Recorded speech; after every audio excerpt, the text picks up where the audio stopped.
今日伫咧台南市安南区，是有民众看到一个查某人伫虐待狗仔，所以就家己去闹人，暗时去到这个查某人的门口去等鸡卵甲警告。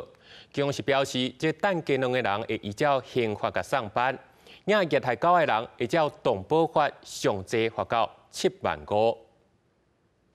来到涉嫌苦毒狗仔的女子，徛伫外口，愤怒的网友对着厝牵鸡卵。这时咱看到规涂骹拢是两壳，还有两只。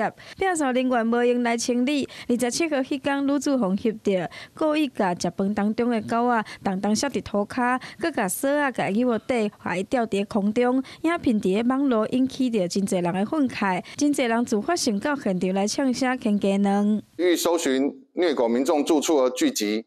且有丢掷鸡蛋情事，本分局呼吁民众理性，勿再有聚集到场而滋扰附近住户等行为。警方表示，这种行为已经违法，一定会把这个人找出来。而狗仔已经由市府来收容。虽然女主讲是伊亲人过身，加上狗仔无乖，才管教失当，不过已经违反着动保法。因为它是违反动保法第6条规定，然后所以后续会依据动保法第30条进行，就是会进行裁处。那大概就是罚款是处1.5万以上7万5以下的罚款。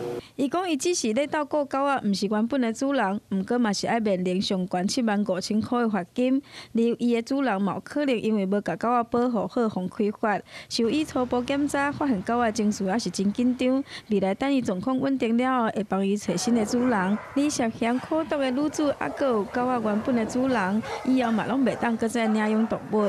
记者王刘婷、明昭款台南报道。